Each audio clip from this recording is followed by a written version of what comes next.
Gəlin analizlə bağlı bəzi qaydalara diqqət eləyək uşaqlar. Analiz deməli nədir? Özü mənfi məna daşıyır. Ona görə də analiz olan cümlədə ikinci bir inkar hissəci, yəni not, don't, isn't, aren't heç biri ola bilməz. If not bərabərdir analizə. Bu nə deməkdir? Yəni if not və analiz eyni şeydir. Fərq ondan ibarətdir ki, ifin yanında notu olur, amma analizin notu olmur. Not analizin içində elə bilin ki, gizlənibdir, belə deyək. If you don't hurry və yaxud da bərabərdir unless you hurry. Əgər sən tələsməsən və yaxud da unless you hurry. Əgər sən tələsməsən.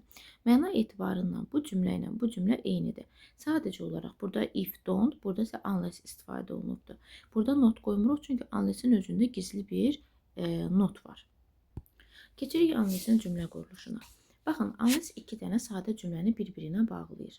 Baxın, I won't pay unless you provide the goods. Deyir, əgər sən malları təmin eləməsən, mən ödəniş eləməyəcəyim. Baxın, unless cümləmizin ortasında gəlibdir. You bizim mübtədamız, provide bizim xəbərimiz. Burada I bizim mübtədamız, pay də bizim xəbərimiz. Oldu mu? Bir sadə cümlə buradadır, biri buradadır. İki dənə sadə cümlə. Ortada gəldi unless işləndi. Bu sadə cümlələri bir-birinə bağladı. Oldu mürəkkəb cümlə. Özdə biz bu mürəkkəb cümləyə tabeli mürəkkəb cümlə deyirik. Və unless-dən sonra gələn hissəmiz bizim olur budaq cümlə. Əks tərəfdə gələn cümləmiz olur bizim baş cümlə. Bu qədər. İki dənə cümləmizi bir-birinə bağladı. Amma bir şeyə fikir veririk. Əgər unless-i biz cümlənin əvvəlində də qoya bilərik, cümlənin ortasına da qoya bilərik. Fərq eləmir.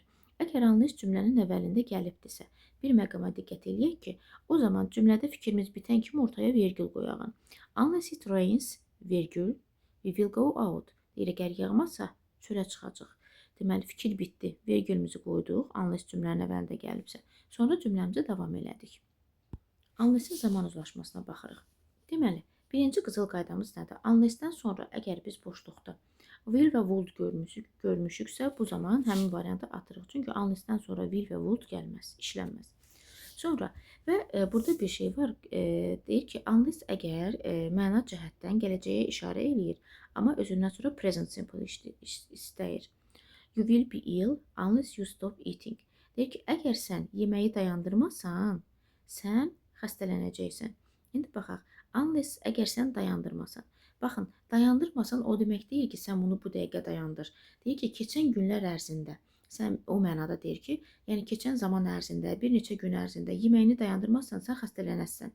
Yəni burada biz nəyi yadda saxlayırıq? Məna olaraq gələcəklik var, amma zaman olaraq present simple işlənir. Bunu qatmırıq. Deməli, birinci uzlaşmamızı da öyrənmiş olduq. Unless özündən sonra indiki sadə, əks tərəfdə future simple. Keçirik ikinci uzlaşmamıza. İndiki sadə, indiki sadə. Don't come unless you want. Əgər deyir istəmirsənsə, gəlmə.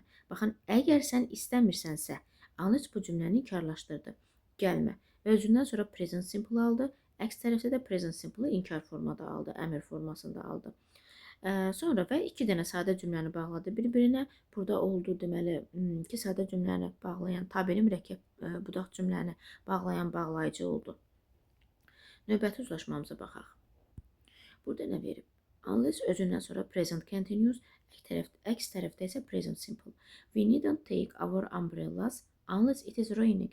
Deyir, əgər yağış yağmırsa, bizim ehtiyacımız gərək deyil ki, biz çətirləri götürək. Baxın, yenə unless özündən sonra gələn hissəni inkarlaşdırdı.